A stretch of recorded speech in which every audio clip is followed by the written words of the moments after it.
You're listening to Mortgage Lending Mastery.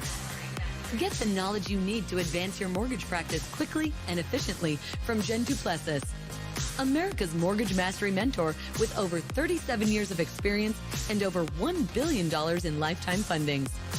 Jen has been mentoring loan officers and realtors for over 15 years and speaking on stages across the globe. So settle in and get ready as Jen and her guests share their experience, passion, and strategies to help you crack the top producer code to reach new heights in your business. And now, here's your host, Jen Duplessis, mortgage mastery mentor and head chick in charge of Kinetic Spark Consulting.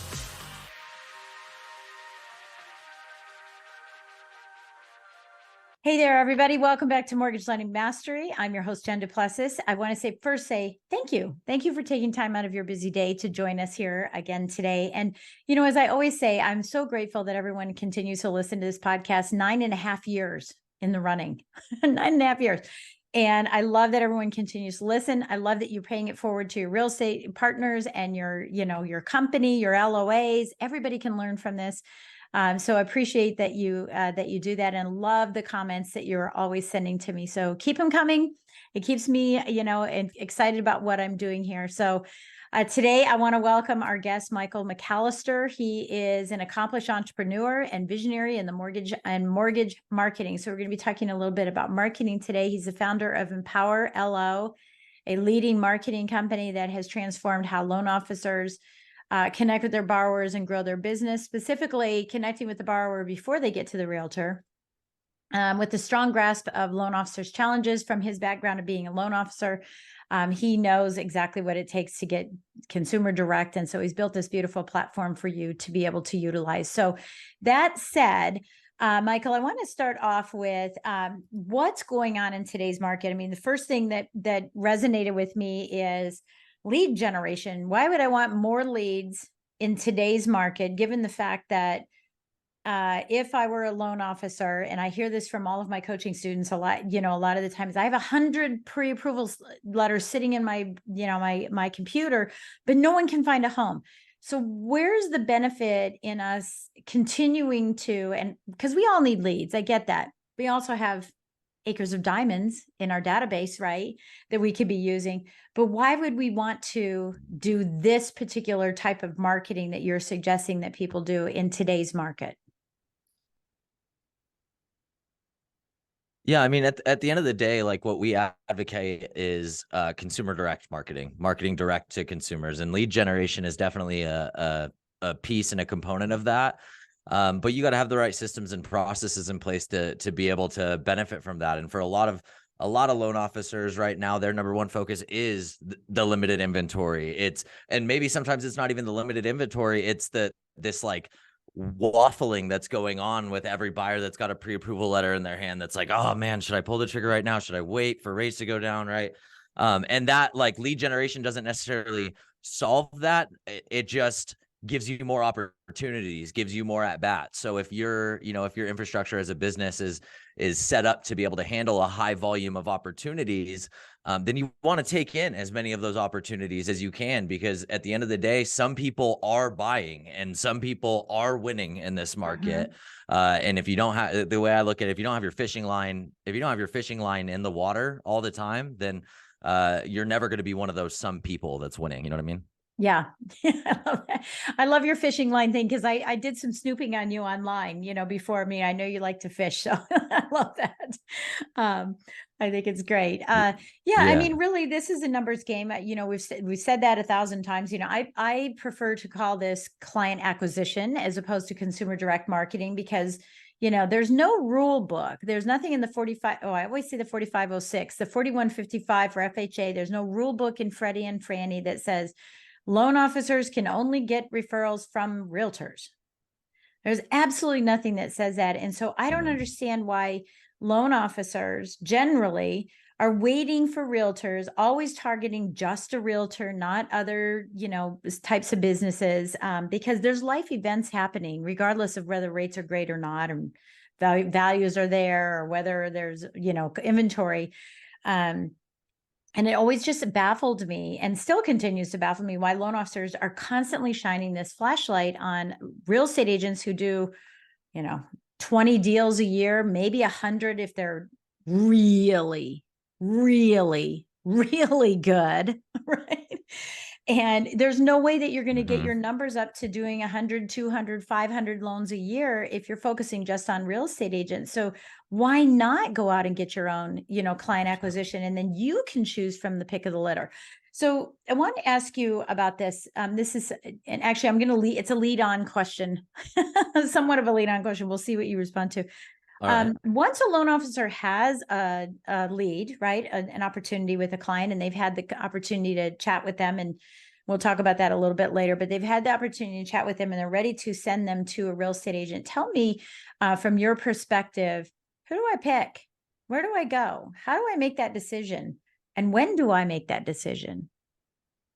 At what point do I feel comfortable? Yeah, that's a really good question.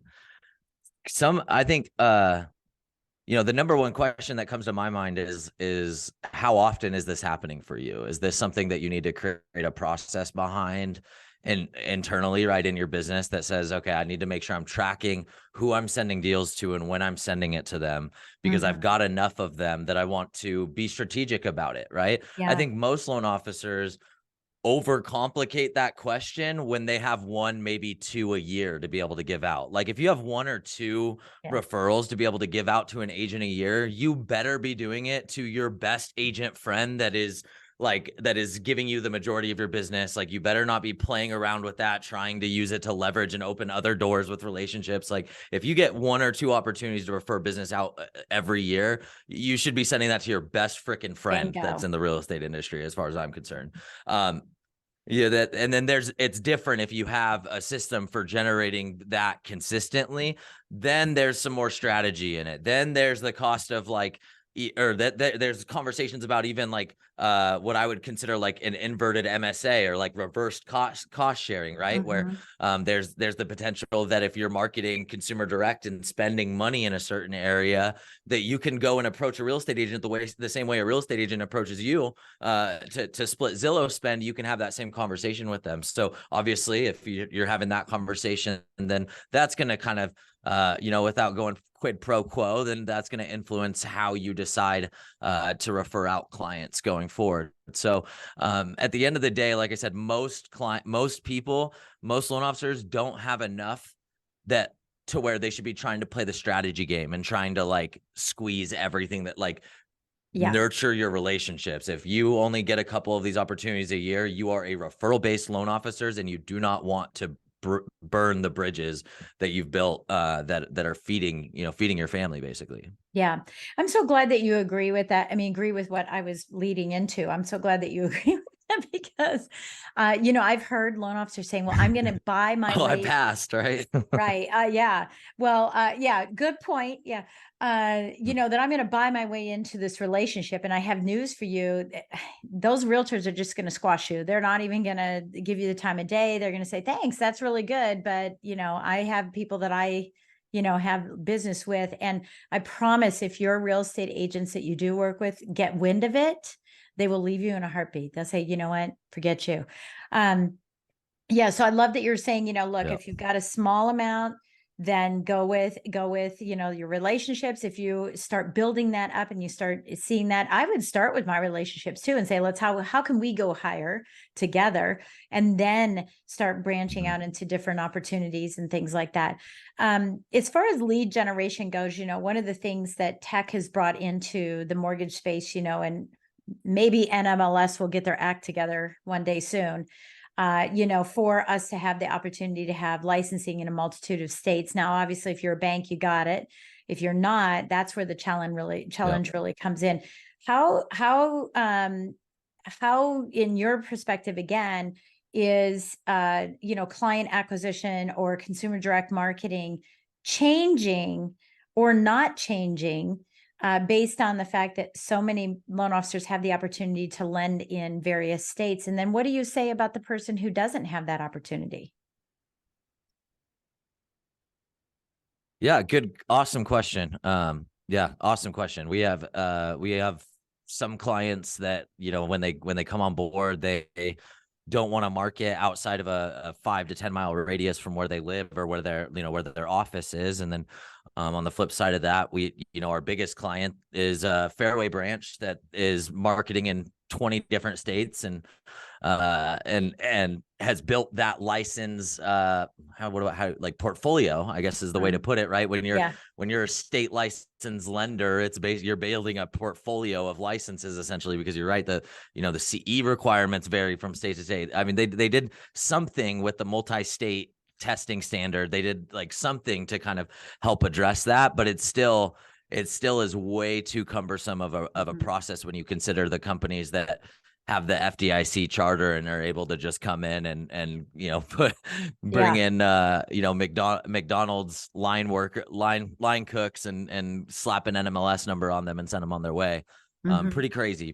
So I agree that it definitely needs reform. But what I would say is I think that client that I'm referring to is a perfect example of the access to how the access to consumers on a digital level has influenced like what would be a traditional retail branch in Tucson, Arizona that has a limited sphere of influence to his entire business model revolving around this consumer direct approach and choosing what states he's going to be licensed in next based on data that we're feeding him about the lead cost and the application rate in those markets and stuff like that. So it's definitely, I mean, we see how much it's changed for a select few. I don't know that it's changed enough for the masses, especially when you consider, I mean, I heard this yesterday or the day before.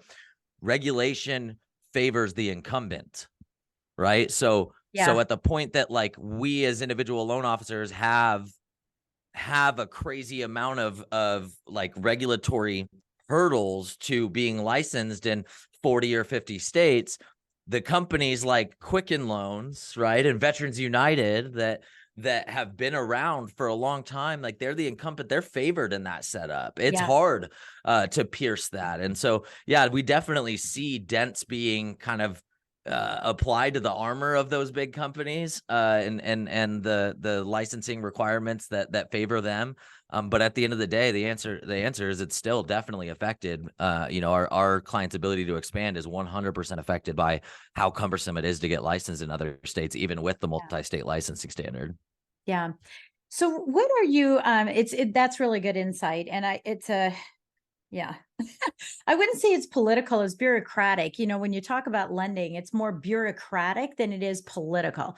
And, it can get cumbersome. And, 100%. And one of the ways that I've always shared with people, I have all these comparisons. Those that have listened to this podcast for a really long time know that, I call them Jen's Jots, but I do, are you in demand or are you on demand, right? Are you working in an offensive mode or a defensive mode? And when it comes to this particular topic that we're talking about here, I always say, are you bitter or are you getting better? Because you can't live in that bitter. You've got to get better in order to, get past all these changes and these regulations and everything that we're experiencing all the time. And quite frankly, if you try to get out, you won't, because it's a drug. It's a drug. You wouldn't be in this business if you didn't like all this change. So accept it. And I think that's really important. Okay. So from a statistical perspective, given the fact that you're serving loan officers all over the United States, what are some of the statistics that you're seeing in a consumer? I'm not talking, and I won't even ask you about conversions and how many leads per month and what do I have to jump out of the bathtub and answer phone calls because otherwise I'm going to lose the lead? And that's been one of the barriers to entering into this type of market. But I'm more interested in what types of leads are coming in, what kind of business is still out there, what does a consumer look like who is looking for opportunities through a Google searches? Yeah, great question again. For us, we've seen an influx in the first-time buyer, basically the first-time buyer persona. I mean, we've all with online leads, you always see a high volume of first-time home buyer searches, because what are people doing? They're looking for information, and the person that's been through the process one more time than the previous person has A, more contacts in the industry, and B, has less information to be searching for, right? Zillow's chief economist heading into 2023 said that in 2023, 46% of all home purchases were going to be done by first-time buyers. And the change in searches that we've seen really reflects that. It really shows that's the case. And then when you look at when you analyze from an anecdotal standpoint, right? And this is, I'm sure there are data junkies out there that would look at this and go, you're not supposed to do this with data. You don't apply your story and your filter on data. But from my perspective, I do want to apply that, that kind of lens and that perspective as to why we might be seeing this. And at the end of the day, what it comes down to is your first-time buyers typically arrive at the point that they feel like they're ready to buy a house, exasperated, gasping for air, picture somebody finishing a marathon, basically, right? And they don't those buyers don't care if when they finish the marathon, if rates are at 7% or rates are at 4%. They don't care. They want to buy a house. They want to fulfill the American dream. And so really we see that search volume hasn't changed. Now, is it harder for that person to get qualified on average? Yeah, sure. Of course it is. But at the same time, if there are people buying houses in this market, which we know there are, it's likely going to people that are going to be the people that are going online and searching for that information because they feel like they're finally there. They feel like they finally got that promotion that put their income where it needed to be, or they finally, I hate to say it this way, but that family member that had the inheritance finally passed away, so they have their down payment or whatever it is. Those people don't care where the rates are at when they're ready. And so we find that between that and the search volume increase, that really we think first-time buyers are just a higher percentage of the lead generation that we're doing and have been for the last 6 months or so. Yeah. Now, how many for sale by owners are you seeing? And do you even have the data to even get around that, to see that? Because I was talking with someone else who has not lead generation, but just has a system that, goes after consumers as well. And there's a lot of telling me that there were a lot of first-time home buyer, for sale by owners on the market. And I said, really? I'm surprised, because I could just, get a realtor and have the house sold in 2 days and it's no big deal. So I was really surprised about that. Is there any data that you have related to that? Because it used to be years and years ago, that was a strategy that a lot of loan officers used, was I'll use the first time home or I keep saying that because I want to say FSBO. I wanted to I've used the FSBO as a means for getting a new client because they're moving.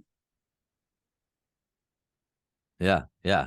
So I don't have the data on hand to talk about the correlation of whether or not we've seen an increase in that. What I can say is, the one that is a very common conversion for our clients is the FSBO conversion. And it always has been. I'd have to ask my clients and to get some anecdotes as to whether they've seen an uptick in that. But that's one of the most common search criteria for a qualified client. Is it's the renter buying from their landlord and they don't want to get taken advantage of. They don't know how to navigate the process, or buying from a family member, or it rarely do we see those searches come through where it's just a random buyer that picked a random FSBO that they saw. It's typically a non-arm's length type of transaction or close to it, right? Yeah. But we definitely see that. And like I said, I couldn't speak to whether we've seen an influx in that, but if I had to guess, I would say probably, or at least it's more prominent in people's minds, because again, that person is just more likely to be qualified than the person that doesn't have that relationship in place. From our experience, a FSBO lead I'm pumped about getting a FSBO lead. Yeah. Yeah. Well, and I think there's other reasons right now in the market too, is, I'll give myself as an example. We have this, great home out in the middle of, hunt country and beautiful steeplechase country in Virginia. And our daughter wants to buy a big, piece of land, 21 acres we have, and buy big piece of land. She can't find any land. She can't find a builder who has the time. She can't find everything is a high, heightened price because of inflation. All the, the homes are becoming more pricey. And she doesn't want to compete with that one single house that goes on the market every 4 months out here. And so they approached us and said, can we buy your house from you?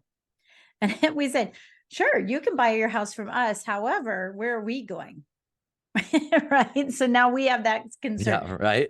Right. But I think those types of things might be a good, for sale by owner where, younger kids, because I'm going to be 60 this year.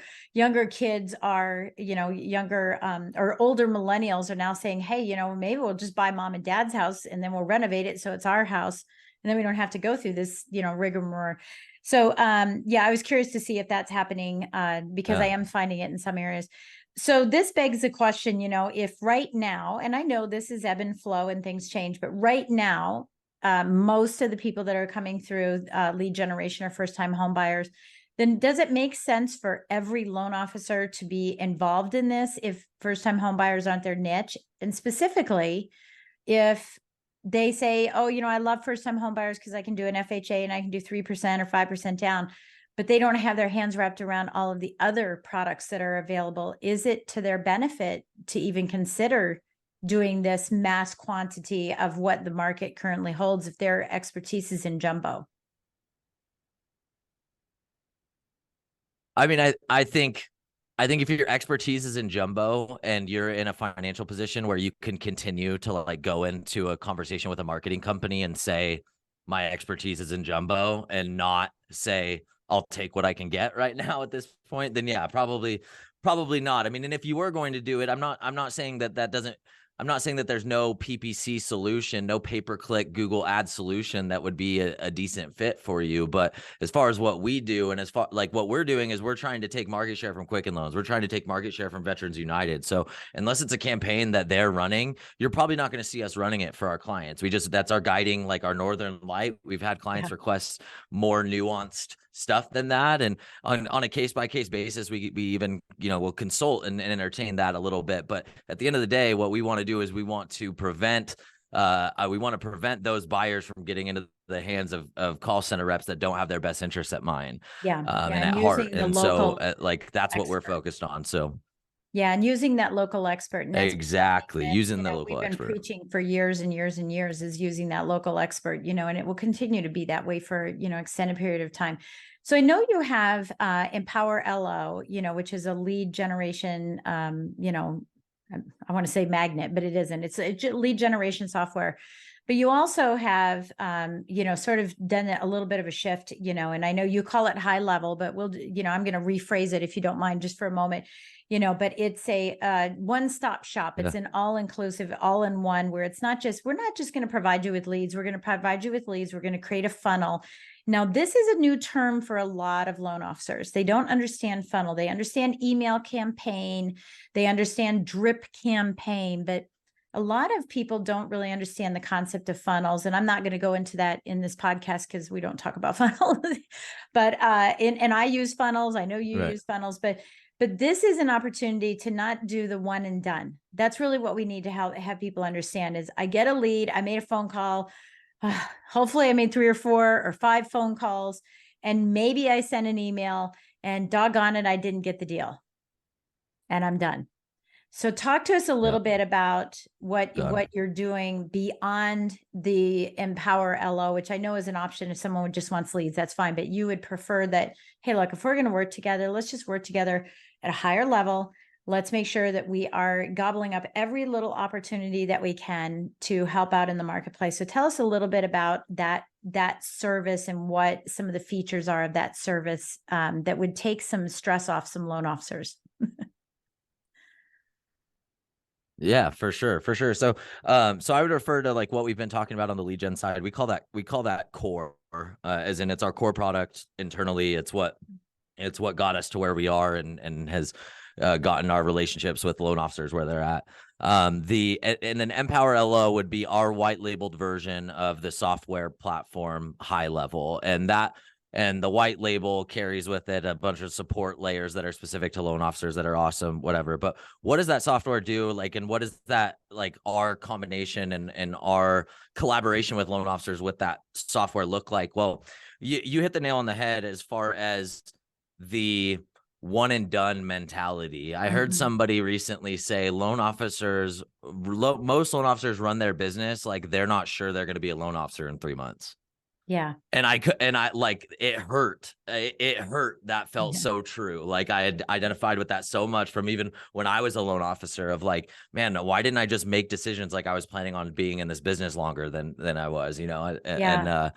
So anyways, going hand in hand with that, Grant Wise was on a podcast recently, was on a podcast with Jeff Zimfer, actually. And on the podcast, he talked about the average time from a real estate agent first interacting with a lead to when that deal closes. And then the time distribution between like social media, a referral, a warm sphere referral, SEO, lead gen, whatever. And basically, like, short story long with this, they all average between like 340 and 360 days. It didn't make a big difference between where the lead came from as to how long it took for that lead to turn into a deal. Now, granted, this is real estate agents and their buyers, so I'm sure on the loan side, the cycle's a little bit shorter, but the point remains the same. These are the same consumers, and the point is that trying to get them one time, and being in contact with them for 1 or 2 months, and then being ghosted by them and having to overcome that awkwardness of reigniting that conversation, that should not be a barrier to you picking that relationship right back where it left off and continuing that conversation with them. And so with Empower LO, with High Level, we're able to help loan officers build their own custom audiences for Facebook retargeting, where they can spend as little as $1 a day to be able to retarget their audiences. And so this means they're, you know, anything from their Encompass prospect folder list that they upload to people that they have visiting their landing pages or visiting their, you know, the homepage of their website, if they have control over that. Retargeting is a huge, I went straight for that because that's immediately what my brain was going around as you were talking about this. But obviously there's so much more than that between your long-term email drip marketing automation, your texts, being able to send videos inside of the platform. I mean, you literally can manage all of your marketing, and you can pre-schedule it out to 5 years if you want to, including your social media posts. And so as far as being able and willing to stay in front of your prospects for the amount of time that it takes to convert them, I don't think there's any better platform out there to help you do that. Yeah. And I think that's, you know, sort of a fatal flaw. And I'm sorry if you're listening, loan officers, but I think it is a fatal flaw in the difference between loan officers and realtors. Realtors are better at long-term relationships than loan officers are. And, you know, I've spoken about this multitudes of times, and this is how you scale your business too, is that we tend to think in a linear aspect. We got a lead, we close a deal. And when in fact, we go to a closing and we close the casket on it. We call everybody past clients, which for me is PASSED. And I turned that upside down, you know, years and years ago, and said, no, these are alumni clients. And if we look at it, you know, think of an infinity sign, you know, that business comes in, we do a great job, we create loyalty, and they'll come back in, or they'll send their friends back in again. And then we need to be pushing new people from new sources, from new referrals, you know, whether it's buying leads, you know, participating in that, speaking, you know, doing some speaking, some one-to-many. We're pushing people into the beginning of that funnel, which happens to be an infinity sign instead of a funnel, right? Because it's like, it's out. Now I'm done. I don't have to worry about it. And so it's amazing to me that we only want a relationship for the period of time that we're doing the transaction. And other than that, we don't really want relationships. You know, and that tends, and I'm speaking, you know, as a former loan officer, and my husband and my daughter are loan officers, you know, and I own a mortgage company. So, you know, I think that becomes, you know, some of the challenge, you know, that you find out there, and we got to stick with it for the long haul. The good news is, once you're in that cycle, when you're in that for 6 months or a year, all of a sudden it becomes every day that you're getting a referral because you're in that process. You just have to be patient. What would one or two things be? How do I want to phrase this question? You know, obviously you want people to come in and be successful.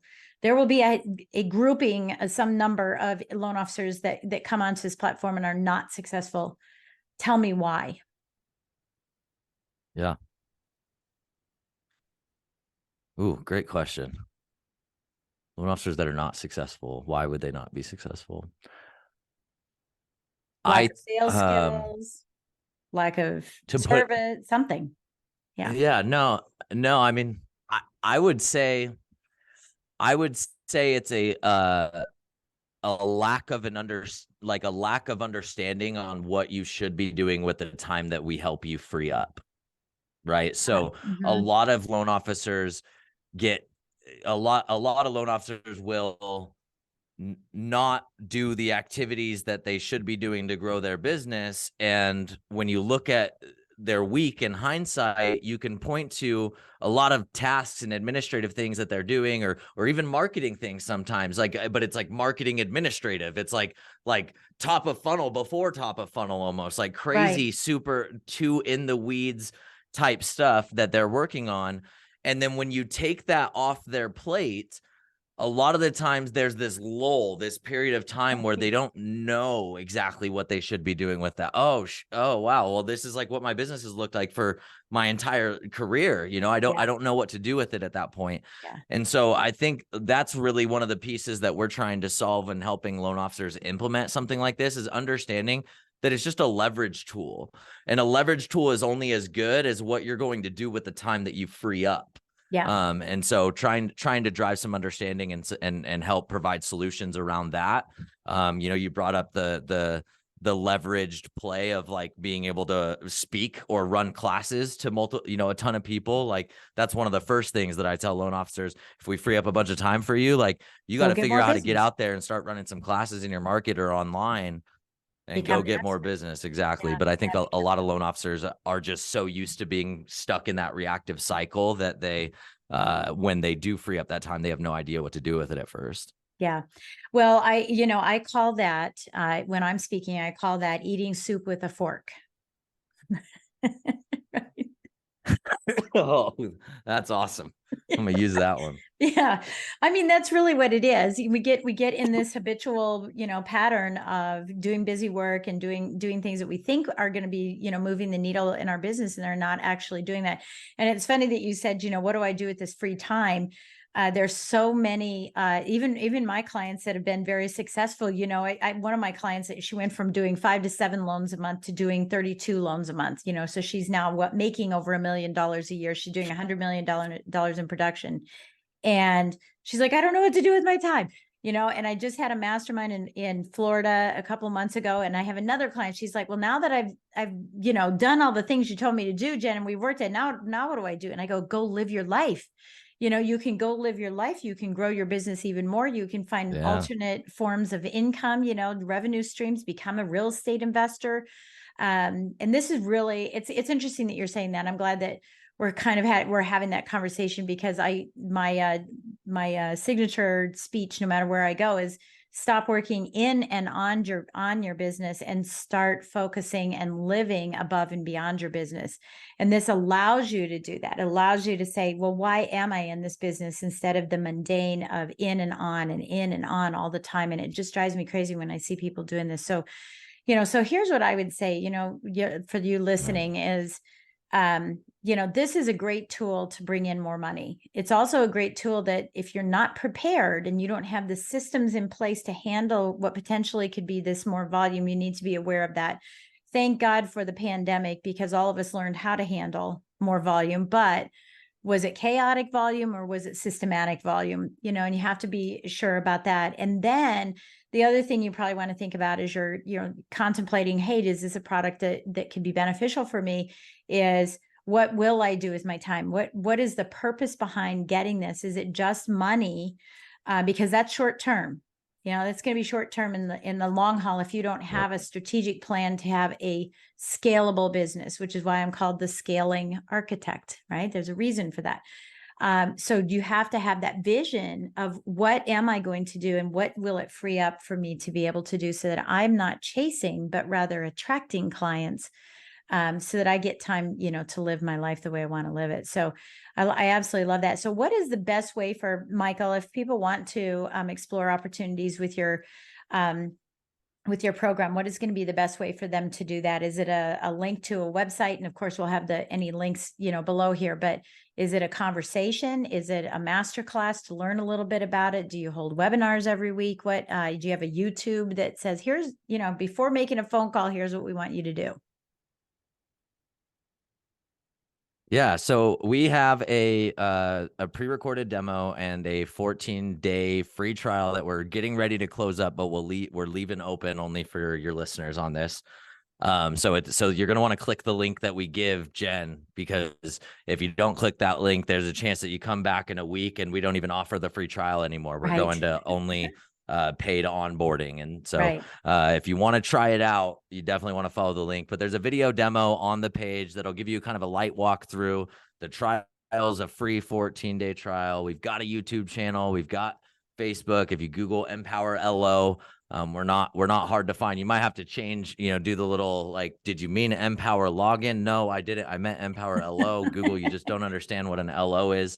Right. You might have to do that, but but we're everywhere. And yeah, we're very active on YouTube, a Facebook community. If you're somebody that's using high level or interested in it, our Facebook community is probably our best bet our best place to look. And I can give you the link for that as well. Okay. Yeah, good. And I think we probably already have that. I already have that. Cause well, maybe I'll have it for you. I'm not sure. Perfect. Good. Okay. So, one of the last things that I always ask my guests is, leave us with something, leave us with a quote, a mantra, a book you're reading, something that, will inspire people to take action in what they heard today.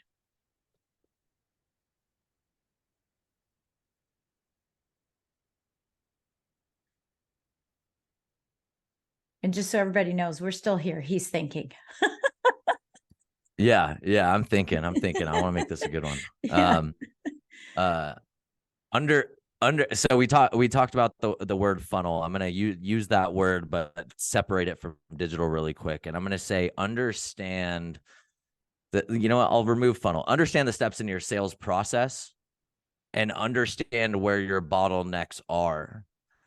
In this market, it's really easy for loan officers to hear the talk about the stacks of pre-approvals that are sitting on loan officers' desks and assume that that's the same thing that's going on with their business, when in fact, they don't have those pre-approvals that are stacked up on other LOs' desks, and they're not going to get the same windfall of business that the loan officer that actually has been putting in the work and pre-approving clients that haven't been able to go out shopping. Like, again, we talked about generating leads earlier. Why? Because you got to keep filling the funnel, because the bottleneck's going to break at some point, and you're either going to be one of the people that have the windfall of business or you don't. And so I caution anybody who's watching this to ignore the noise that's going on in the market and take a real inventory of what your pipeline looks like. And if your pipeline doesn't look like what we talked about, where you just have a stack of pre-approvals and no houses to buy or no rates that are acceptable to clients or whatever, if that's not actually where you're at in your business, then you're welcome. Take some time, look, and see what you have to do to fill the top of the funnel again. Yeah, brilliant. And I do think that's absolutely brilliant, because this is the long haul. It's not short-term game for long-term pain, but it can be if that's the way you play the game, right? And I think that that's absolutely brilliant. So thank you so much for sharing that. Is get out there and, it will come back. I've been in this business for 40 years. I can't tell you how many ups and downs I've had. I should probably know the number, but I don't. And maybe it's 9, maybe it's 10 of these kind of crazy markets. And they're all crazy. They all have their own little idiosyncrasy that makes them different than the last one. And, but it'll come back. I promise it's going to come back. We can't have, run on inflation for eons. It's going to change. So I really appreciate that insight. And again, we'll have links in the bottom here for everyone to go find Michael, engage with Michael, see if this is something that, would be beneficial for you, and learn now. If you don't have all that volume, this is the time to get it. This is the time to learn the system and learn the process. And you don't want to do this when you're too busy and you can't focus on it. And then those opportunities will fall right through your fingertips. So I love that we're talking about it right now at this very point in the marketplace. So Michael, again, thank you so much for putting this platform together, for having the fortitude to say, you know what, people need help and I want to be the person. I always say it's like, people have headaches. I have the pill. Right. And I walk around and go, do you have a headache? Oh, you don't. Okay. Do you have a headache? Oh, you do. I've got the pill for you. Right. So thank you for having the fortitude to put this together and make it something available for our industry and for the people that we serve. So absolutely brilliant. Thank you. Thank you for that. And thanks for being a guest on our show. My pleasure. Absolutely. Thank you for having me. It's been an honor. I've got notes of all the awesome Jen's jibs, is that what you call them? Oh, I've got Jen's notes jots. of them here. Jen's jots, yeah. Jen's jots. There's awesome. my little jots. Awesome. Yeah, my little jots. I'm always Thank you very much for having me on. all the time. Yeah, I've got over 80 of those suckers. Yeah, Love and I'm always getting new ones. It's crazy. Yeah, it's crazy. I speak in those terms. That's how I speak. I speak Jen jots. That's my language. Yeah. So been great having you as a guest. I look forward to the opportunity to have you back on a show that we call Beyond the Podcast. So a year from now, we'll be back in touch with you and say, hey, where are you now? What's going on now? We'll do that Facebook Live inside of our Facebook group, Mortgage Lending Mastery. So for those of you that are listening, Mortgage Lending Mastery, right? Make sure that you're going to the Facebook group and applying. And it's not an application, but just make sure that you're registering and applying, and then I'll accept you in. And don't forget to go to our YouTube channel and subscribe to that as well. And always be looking out for the opportunities that we're having for our different events. We have a 3-day event coming up in Orlando in August called Limitless. So we'll be having a few great speakers there to be helping you with your business as well. And I look forward to having the next conversation with you. So thank you for taking time out of your day. Thank you so much for being here with us, Michael. We'll catch you next time on Mortgage Lending Mastery. Thanks for listening to Mortgage Lending Mastery. Be sure to subscribe to hear more sales tips, ideas, strategies, and tactics to help you with your personal and professional growth to multiply your results in record time. And if you like what we're doing, don't forget to give us a rating and review so we can continue to bring you the best content possible. Wanting more beyond the podcast? Join our Mortgage Lending Mastery membership community, where you will find extended interviews with our favorite guests, weekly training, tips, and insider secrets, fireside chats with Jen, free content, meet, share, and collaborate with other members, and so much more. Click the link in the show notes to learn more about this exclusive content. Mortgage Lending Mastery is an Industry Syndicate charter podcast. Industry Syndicate is the first podcast network specifically for the mortgage and real estate industries. Get the Industry Syndicate app in the App Store or Google Play today.